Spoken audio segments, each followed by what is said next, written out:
Hello, everyone, and welcome back to our fire chief specialist or finalist. My bad.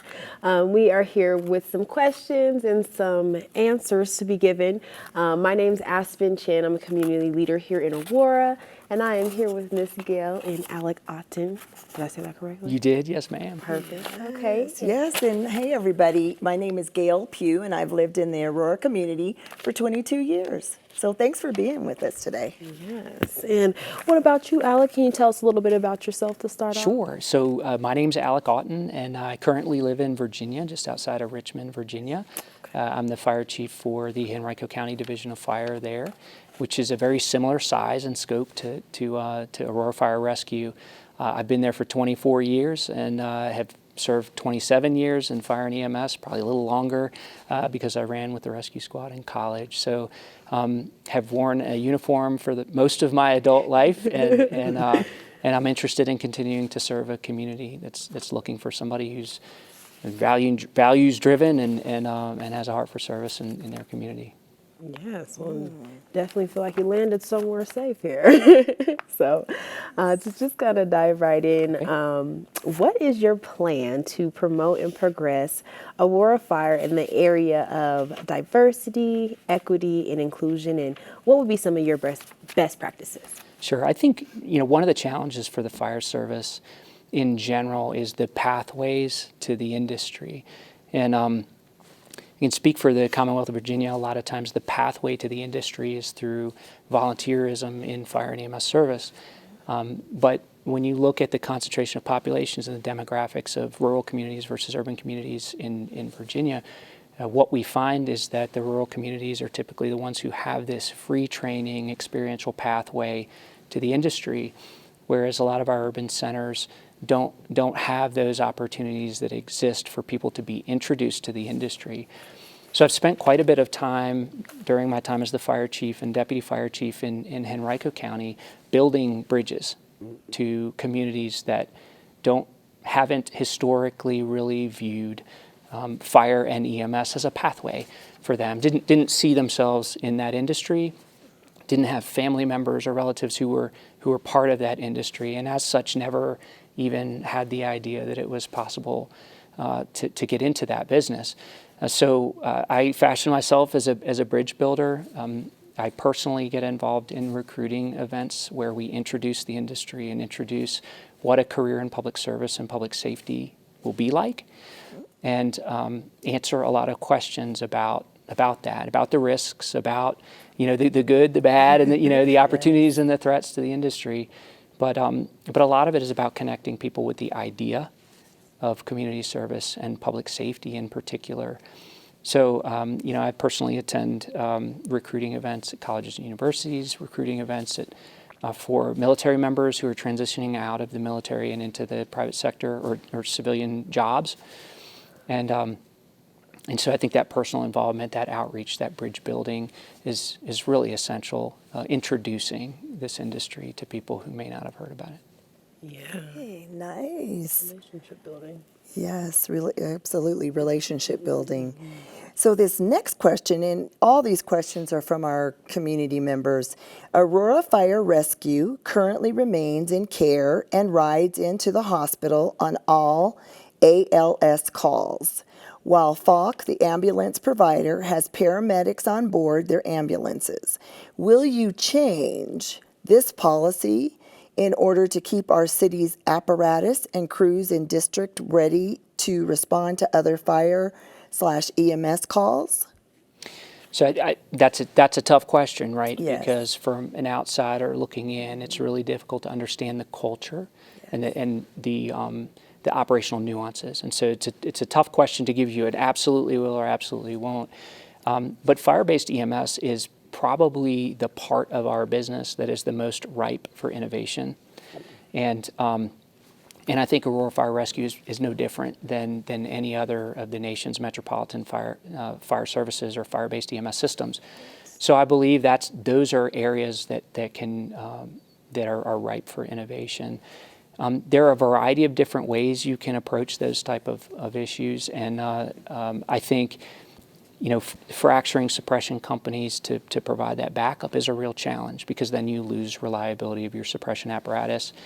So I think working with the team, the stakeholder groups that are here, the community representation, the hospital systems, to figure out what is it that the community is interested in from the standpoint of a fire-based EMS system from Aurora Fire Rescue, and also how can we bridge the gap between those. There may be hybrid systems of private ambulance service and fire-based EMS system, particularly around acute care resources, that are more efficient, that are more effective, and that reduce, or I should say, improve the reliability by reducing the commitment time of the suppression units.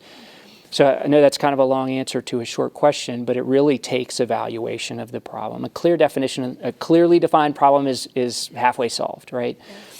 And so digging into that and figuring out how the system's running right now, where are the gaps, what's the reliability of the suppression infrastructure, how much of an impact is that having, evaluating the data, and then determining with the stakeholders the best approach to solving that. But I think it's a perfect spot in the nation's fire service for innovation and creativity. Absolutely. Thank you. Yes. And to continue off of that line, what was your biggest accomplishment in your past department? Wow. You're asking me to distill 24 years. Yes. So one biggest accomplishment. So I'll tell you, it was a comment or a theme that was attributed to me by our local president. And it was, he was in a discussion with one of the members of our legislative body about sort of the series of fire chiefs that had led our agency, had the privilege of leading our agency. And he talked about the different themes. One was sort of held the steering wheel and kept it between the ditches, and one was all about processes, and one was more of a kingdom, right? But he described me as being about people, and I actually get a little emotional when I talk about it, because if I could leave with a theme, being attributed to me, I can't think of a better theme. There are two constituency groups that I care a lot about in this industry, and that is the community that we're charged to care for, who trust us to care for them and have their best interest at heart. And it's the workforce that delivers that service, that cares for the community. And so it can be a little bit stressful to care that much about those two groups, and large groups of people and with a diverse set of needs. But just to have somebody say that in fact I was able to accomplish some of those things. And I think that comes from having an open door policy and speaking with people in the community and building relationships with members of our community and different stakeholder groups and schools and churches and different representatives, our hospital systems and partners, but also having an open door policy for our workforce to come in and share their concerns, whether it's about behavioral health infrastructure or pay or station conditions, whatever that is, being someone who people feel like is authentic and approachable and even a little bit vulnerable, when I don't have all the answers. I think that to hear that statement means that all that effort that I put forward to be that person, I'm imperfect like everybody. Our agency is imperfect, and if you find the perfect person, hire them. But it was a big accomplishment for me to be able to achieve what I really set out to be, which is about people in our community and about people in our workforce. Thank you for sharing that story. That was beautiful. And what was your biggest failure in your past department?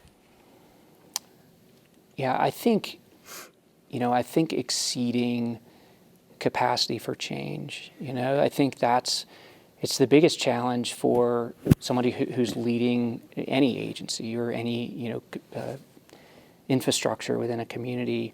Is they're people, right? People make the work happen, and people have lives outside of work, and they have stressors outside of work, and so COVID really forced a lot of change on workforce and on our community.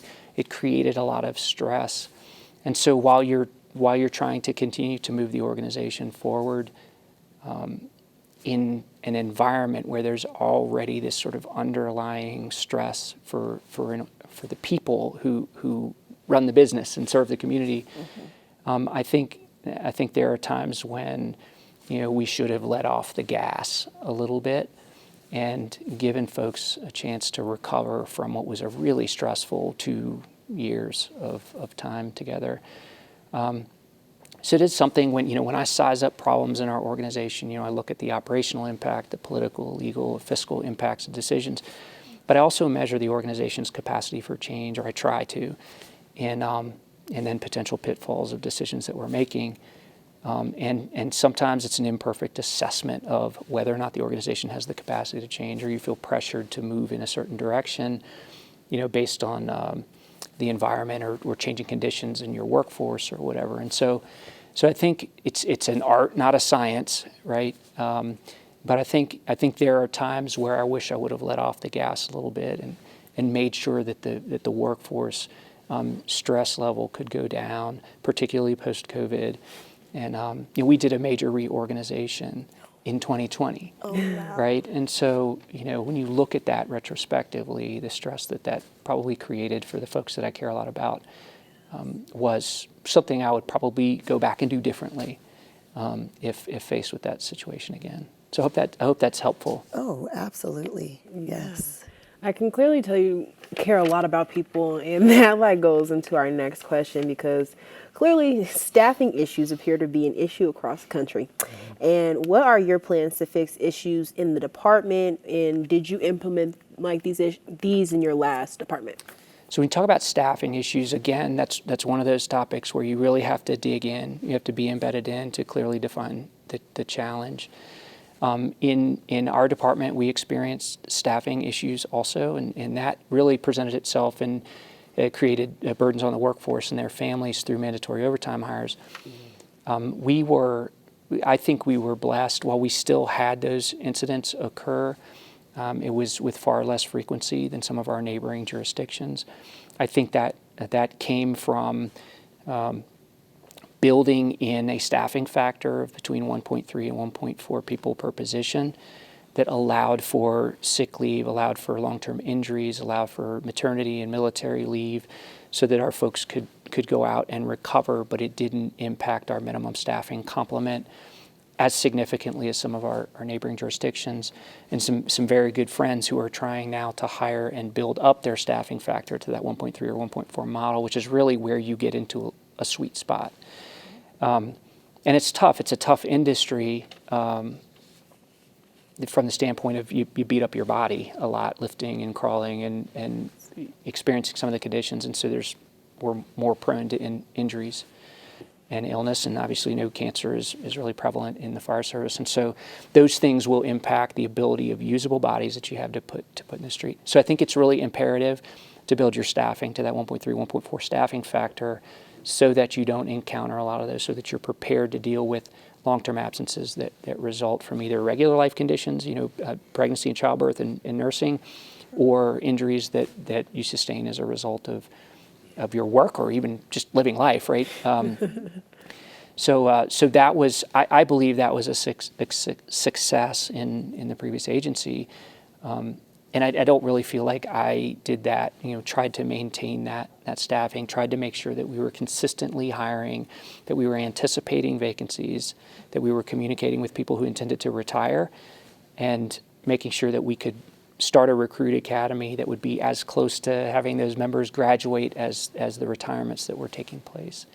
So it was very intentional. As we build new stations and we knew there were going to be vacancies associated with those stations, we would try and trickle them in a manner that would both fill that new station as well as meet our standard attrition numbers, which we ran a 10-year average, about 24 members who would retire or resign, and we would plan to fill those vacancies over time. So, I think it takes intentionality around your staffing model, around your overall engineering of the system with the proper complement to fill the stations and account for long-term absences.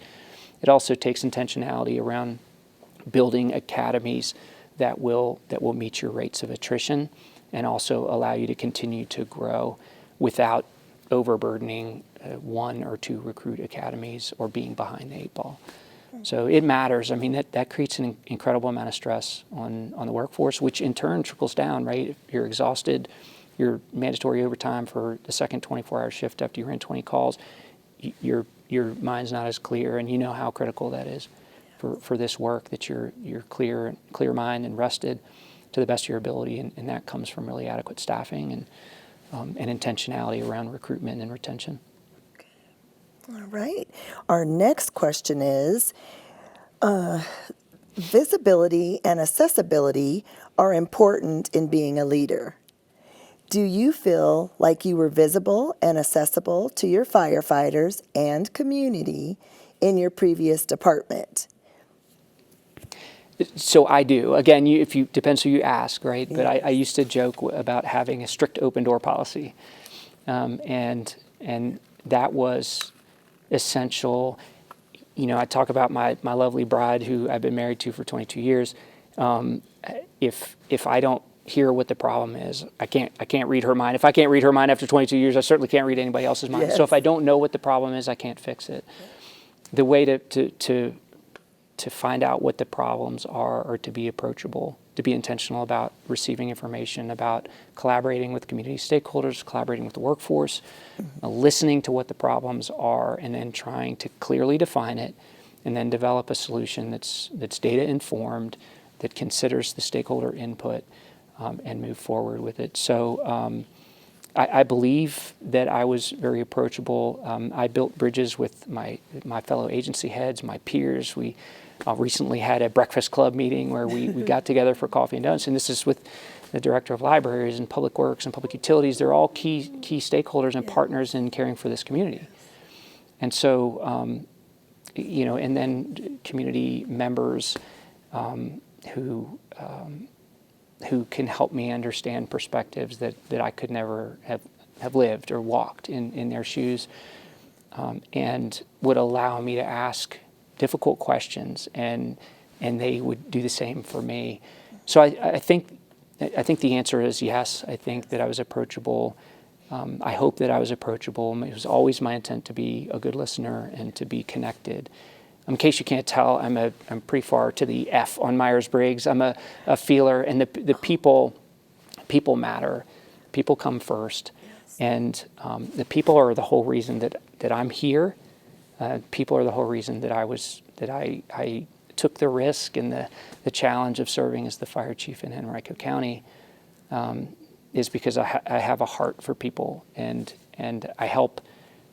I loved the opportunity to help the people in the community, and I loved the opportunity to help the people who were serving the community in my workforce. Yeah. And that takes connection. It takes authenticity. It takes a little bit of vulnerability, and it takes listening. Mm-hmm. So, yes is the short answer. I believe it certainly was what I strive to do as a leader in that agency. Yes. I think you touched on a lot of things, and this was just the follow-up. If you were hired, how will you go about connecting with this community in Aurora? Yeah, I think just authentically communicating. Yes. You know, people, our industry isn't that complicated, but you know, we talk in acronyms, and we evaluate data that's not always just sort of common knowledge. Mm-hmm. And so I think over-communicating is essential, creating opportunities and then taking advantage of every opportunity. This is a fantastic opportunity to talk to Aurora's community. Yes. And people who, if I came here, like that's why I'm here. And so creating those opportunities are essential, and figuring out who the organizational stakeholders in the community are, and being intentional about connecting with them and building relationships, or rebuilding, in some cases, relationships and trust. So, you know, that's an area that where I love the work, and I think that while it's not always comfortable to be vulnerable and authentic, I think that's essential to building trust and building relationships, and it's going to be essential in this position. So, you know, the staff may tell you, well, we never see him in the office, right? Because in a good agency, and I've told my executive staff in my current role, You know, the deputy chiefs run the fire department, and the fire chief belongs to the people.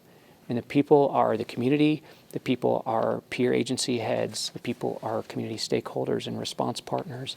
And that's, your fire chief should be out and about and connecting. Yay. Like that, yes, thank you. Yeah, so that definitely ties into the next question. The emergency management field is evolving rapidly, and with the increase in both natural and human caused threats throughout the United States and around the world, there is a greater need for emergency managers to come together to solve complex problems. So, how would you define emergency management, and how could this be a successful program in the city of Aurora? So that's also, I know I've said this before, but that's about relationships. And I'm smiling because when a lot of people will pin that on the fire department, and really it's everybody, right? It's continuity of operations planning, but it's preparedness, it's response, and it's recovery, which takes the entire municipal government, from libraries to social services to Aurora Water to police and fire. And so those relationships have to be established up front. When you open an emergency operations center to handle or plan for an emergency or tabletop an emergency, the first time you do that cannot be during a natural disaster. And so that's one of those ways where the connection to my peers and to community stakeholders is crucial. We need to know each other before the emergency happens. And so relationship building, planning, tabletopping, the different risks that may present themselves, which apparently here is snow and ice. Yeah. New, right? Lots of that. But being prepared for that, having those relationships established, so the first time that you and I have to work an emergency together is not the first time we're meeting. That's great. Yes. And the next question is, in the last several years, relationships, we've got a lot of relationships in these questions, they have, between police and the fire department, have been strained. What would you do to improve those relationships? Sure. I think that we have a fantastic relationship with our police department in Enrico. They are our partners at the leadership level and the boots on the ground. Yes. I love what Aurora is already doing with their public safety training center, which means at the very beginning of the careers of police and firefighters, they're together in the same training center building. They're meeting each other there. I think creating a welcoming environment for the fire stations to be areas of sort of refuge and rest and recovery for our police partners is crucial. And then I think really, leading with humility and collaborating with our police partners is going to be really important too.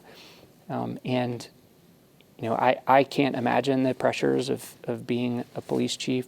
I do know that there are ways that we can support them, and likewise, they don't necessarily know all the nuances and the ways we make decisions in the fire service. Mm-hmm. And I think if the police chief, the fire chief, the executive staff, and both agencies can come to the table, humble, and I know what I know, but I don't know what you know, collaborative, and set egos aside and are interested in what are the outcomes for the community that we're looking for as a team, I think a lot of that goes away. There's always a competition in some ways for budgets and funding and things like that, but there are also ways that you can get some economy of scale. You can join these things, the training center, the new fire station in South Aurora, that's combined with, police precinct and a dispatch center and a library, where you can join those things together, and it's better for the community from a financial standpoint, but it also builds the relationships within your teams that are embedded in that facility. So, Patrick Lencioni is an author. He runs an organization called the Table Group, and he wrote a book called The Ideal Team Player, and he talks about the virtues of an ideal teammate, and he talks about the three virtues being humble, hungry, and smart. And when he talks about humility, right? I think if you can think of somebody who you didn't really like to work with in the past, they're probably lacking in one of those areas. And so I think if the teams come together, that they're approaching this from a position of humility. If they're motivated to grab a hold of the rope and pull it in the same direction as everybody else, they're hungry. and they're emotionally intelligent. They have the ability to connect with people. If you've got those three virtues in your leadership teams and in the workforce, you've got an ideal team, and it brings those folks together. So I think the path is already, the foundation's laid, and I think that it's just intentional relationship building and a collaboration that's got to take place within both agencies, and that's been my history from when I was a firefighter in the stations and hanging out with the police officers that would come in and be with us at the boots on the ground level. And as we've moved up through the organization into leadership roles, we've maintained those relationships, and they've grown stronger. So I think Henrico County has an incredibly strong relationship between our public safety agencies, and I hope that will be the same here. That really, I mean, you're kind of giving me your philosophy, but definitely continue to tell me your philosophy on like changing the landscape of emergency medical services and what emerging trends would benefit our community and how we can leverage our existing public and private partnerships in doing so. Yeah, I think, and I mentioned this before, that emergency medical services in particular is really ripe for innovation. The nation has seen, particularly in metropolitan fire departments like here and like in Henrico, seen a pretty sharp increase in call volume for medical care. And that has not necessarily been an increase of acuity. So we think about high acuity. You guys talked about ALS, right, versus BLS care, or advanced life support versus basic life support care. We're seeing a much higher demand and higher volume of low acuity calls for service. So very, very basic, fundamental medical that are not life-threatening emergencies. And so there's a lot of ways that municipalities can grow their EMS infrastructure to address the low acuity without tapping into the high acuity resources, right? So you maintain the reliability of your high acuity resources. You still handle the community needs, what the community is asking for, through either basic life support transport programs, or we have a program in Henrico called CARE, which is Community Assistance, Resource, and Education, that was developed starting back as we collected data in 2016. We started to identify these increasing volume and low acuity demand for service, that there were underlying problems that existed in the community, whether it was access to health care, transportation, or even some of the basic needs like heat, food, that were generating 911 calls that weren't necessarily emergent and weren't going to be fixed by transportation to an emergency department. That we started to embed people with experience in social work and nurse navigation and addiction care and behavioral health care into our care team to try and address those problems before they rose to the level of a 911 call and started to put demand on your emergency response infrastructure. So another long answer to a short question, but that's really where the innovation, I believe, is all agencies sort of nationwide are ripe for that. And I see those as a peer assessor for the Center for Public Safety Excellence. That's an agency that really desires to be the center for innovation and identifies best practices across the country in accredited agencies, which Aurora Fire Rescue is one of those, right? And so, as part of that continuous improvement model, innovation is key. And I think that's an area where you're seeing spikes in demand, but we don't necessarily employ the resources to address the demand for service. And so we've got to be paying attention to that. What is the community telling us through their 911 calls, right? They may not be speaking it into the emergency medical dispatch system, but they're telling us what it is they need, where the gaps are, and then working with our peer agencies to try and fill those gaps before they generate additional 911 calls and meet the need with the right resource. Okay. Yeah.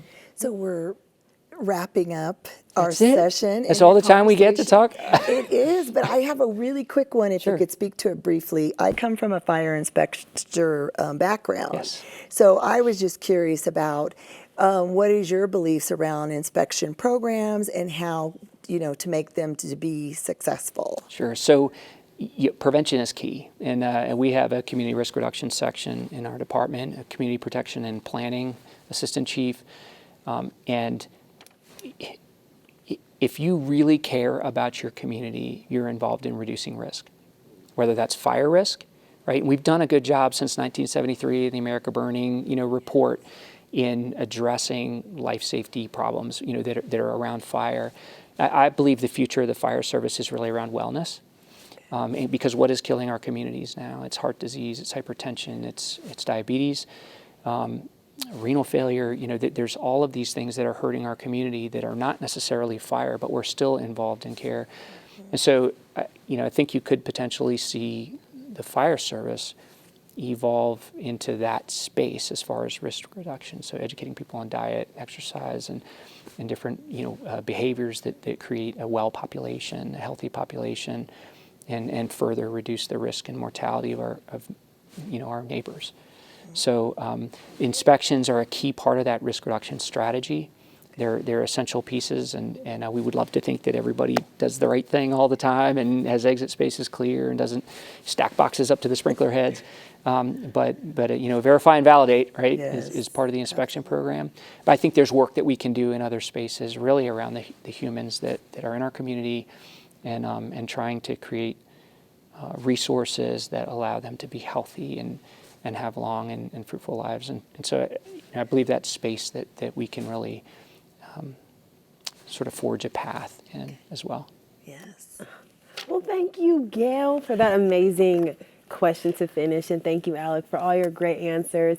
And thank you, community, for these amazing questions. And be sure to stay tuned, and we'll see you soon.